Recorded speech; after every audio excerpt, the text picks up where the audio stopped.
जब parliament house के lodges में छापा पड़ा तो लेडीज़ बाथरूम में कौन कौन छुप गया था। कि आपको याद होगा कि आपके 10-10 रुपये एक बाबा डैम ने इकट्ठे किए थे और वो खाता खुल गया है। जो जनरल फैज़ हमीद का जो केस है, जो उनके कोर्ट मार्शल है, उस पर बात करेंगे। जनरल फैज़ हमीद का जो कोर्ट मार्शल हो रहा है, उसमें एक बड़ी धमाका खेज़ खबर जो है वो मोहसिन बेग ने ब्रेक की है। जो उनके अल्फाज हैं, अगर आप मुझे इजाज़त दें तो मैं उसी तरह से बोल दूं ताकि ये उसमें कोई डंडी ना हो।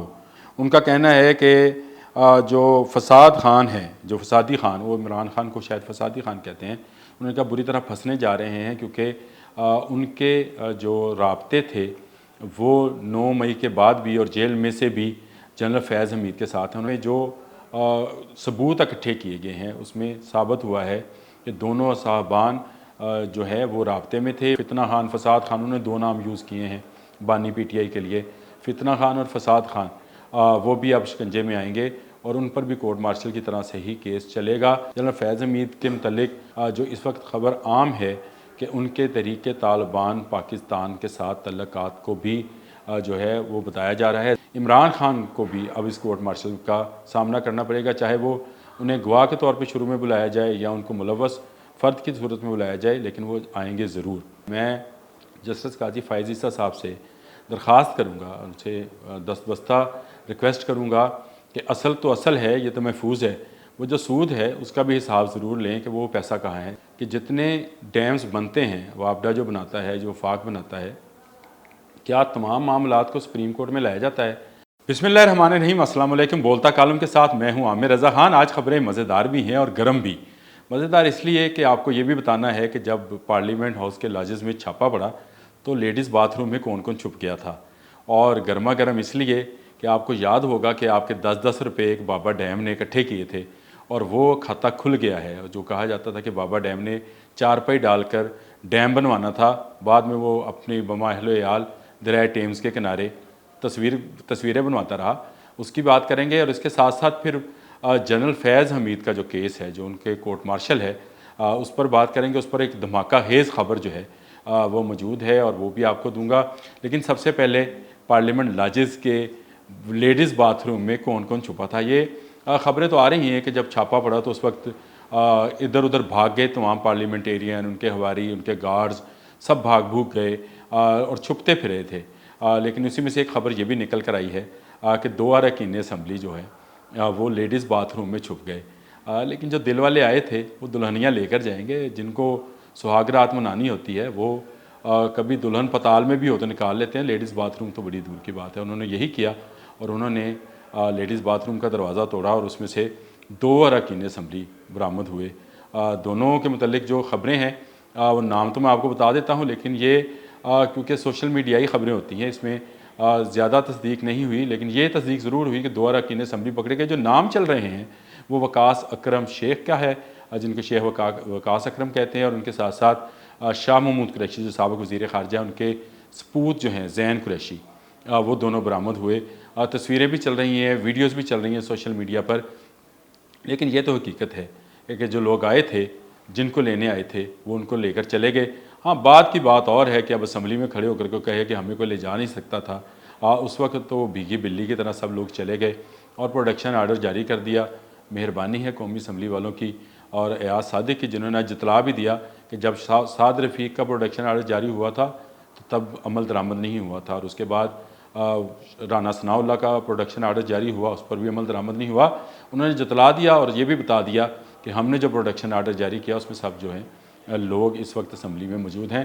तो ये धमाका है और ये ख़बर जो है ये ज़रा चस्के वाली ख़बर थी कि लेडीज़ बाथरूम में छुपी दुल्हनिया को किस तरह से निकाला गया। इसके बाद में आते हैं जनरल फैज़ हमीद के मामले पर। जनरल फैज़ हमीद का जो कोर्ट मार्शल हो रहा है उसमें एक बड़ी धमाका खेज़ खबर जो है वो मोहसिन बेग ने ब्रेक की है। आप जानते हैं इमरान खान के जो बानी पीटीआई हैं, उनके दोस्त हैं और इस वक्त फ़ौज में भी इनके तल्लुकात बहुत अच्छे हैं।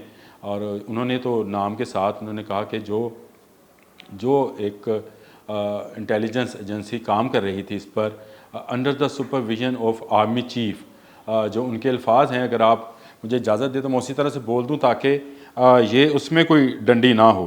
आप कहें कि जी अब मैंने शायद अपनी तरफ से कोई अल्फाज जो हैं उसमें शामिल किए हैं। उनका कहना है कि जो फसाद खान है, जो फसादी खान, वो इमरान खान को शायद फसादी खान कहते हैं, उन्होंने कहा बुरी तरह फंसने जा रहे हैं क्योंकि उनके जो राब्ते थे वो 9 मई के बाद भी और जेल में से भी जनरल फैज़ हमीद के साथ हैं। उन्होंने कहा 200 लोगों से इन्वेस्टिगेशन की गई, तहकीकात की गई 200 लोगों से, और उसके नतीजे में जो सबूत इकट्ठे किए गए हैं उसमें साबित हुआ है कि दोनों साहबान जो है वो राब्ते में थे। व्हाट्सएप के ज़रिए ये रब्ता होता था और उस व्हाट्सएप राब्तों की तमाम जो गुफ्तगू है वो निकाल ली गई है, यानी उसको डिकोड कर लिया गया है। तो इसमें उनके ख्याल से जो फितना खान, फसाद खान, उन्होंने 2 नाम यूज़ किए हैं बानी पीटीआई के लिए, फितना खान और फसाद खान, वो भी अब शिकंजे में आएंगे और उन पर भी कोर्ट मार्शल की तरह से ही केस चलेगा। लेकिन उन्होंने कहा कि अब वक्त बहुत थोड़ा रह गया है, अब ज़्यादा लंबा अरसा आप लोगों को इंतज़ार नहीं करना पड़ेगा। ये खबर बड़ी अहम है। जनरल फैज़ हमीद के मतलब बहुत सारी ख़बरें हैं। गो उन्हें एक रहायशी कॉलोनी के केस में पकड़ा गया था, लेकिन उसके बाद उनसे जो है चीज़ें बरामद होना शुरू हुई, जिसमें मुख्तलिफ़ ज़मीनों के कब्ज़े भी शामिल थे, जिसमें उनका अपने अख्तियारात से तजावुज़ करना था। और सबसे बढ़कर जो इस वक्त ख़बर आम है कि उनके तरीक़े तालिबान पाकिस्तान के साथ तल्लुकात को भी जो है वो बताया जा रहा है। ज़राए का ये कहना है कि उनसे भी तल्लुकात थे, उनसे रवाबित थे, और उन्हीं के दौर में कुछ तालिबान को जेलों से छोड़ा गया और मियाँ वाली की जेल से 350 के करीब तालिबान जो है वो जेल तोड़कर भाग भी गए थे। तो ये लोग कौन थे? फिर इन्हीं के दौर में तालिबान को वापस बसाने की इमरान खान के साथ मिलकर जो है कोशिश की गई। तो ये अफ़गान तालिबान के साथ जो लिंक है और तरीक़े तालिबान पाकिस्तान के साथ जो लिंक है उसको भी इस्टेब्लिश कर लिया गया है। अब कोर्ट मार्शल में इनके साथ क्या होगा ये तो एक बाद की बात है, लेकिन इमरान खान को भी अब इस कोर्ट मार्शल का सामना करना पड़ेगा, चाहे वो उन्हें गवाह के तौर पे शुरू में बुलाया जाए या उनको मुलव्वस फ़र्द की सूरत में बुलाया जाए, लेकिन वो आएंगे ज़रूर। अब आएँ अपने 10 रुपये की तरफ। मेरे भी 10 रुपये गए हुए हैं, इसलिए मुझे ये 10 रुपये दुखते हैं, क्योंकि मैंने इन 10 रुपयों के साथ फ़ोटोशूट होते देखा है दरिया टेम्स के किनारे लंदन में। मैंने इस 10 रुपये के साथ बड़ी धूमधाम से शादी होते देखी, और अब ये केस खुल गया है। दियामिर बादशाह डैम का समाअत हुई है, और जिसमें जस्टिस काजी फ़ायज़ ईसा ने जो है वो पूछ लिया कि जो वापडा के वकील हैं उनसे पूछा कि कितना पैसा है जो डैम फंड में सुप्रीम कोर्ट के एक अकाउंट में स्टेट बैंक में पड़ा है। तो उन्होंने कहा तकरीबन 20 अरब रुपया है।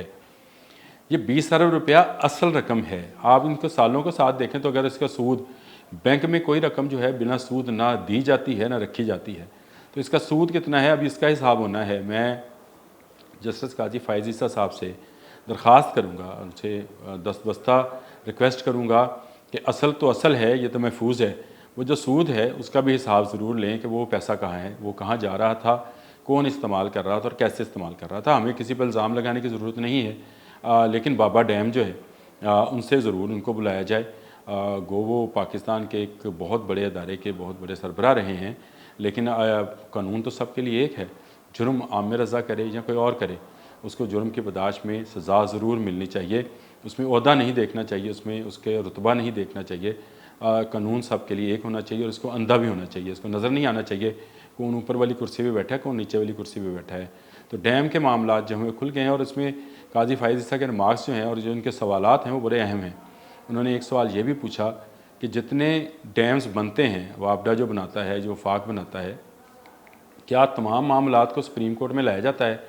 जिस पर वापडा के वकील ने एक बड़ी दिलचस्प बात बताई। उन्होंने कहा कि जितने केसेस चल रहे थे हमारे प्राइवेट लोगों के साथ, आपको पता है जब डैम बन रहा होता है तो बहुत सारी ज़मीनें एक्वायर की जाती हैं, बहुत सारे इलाके रकबे लिए जाते हैं, बहुत सारी कंपनीज इन्वॉल्व होती हैं। तो उनके जो केसेस हैं, तो उस वक्त की सुप्रीम कोर्ट ने 2018 की सुप्रीम कोर्ट में, जिसमें जस्टिस साकिब निसार थे, उन्होंने वो तमाम केसेस अपने पास बुला लिए, मुतलका अदालतों में ना जाने दिए।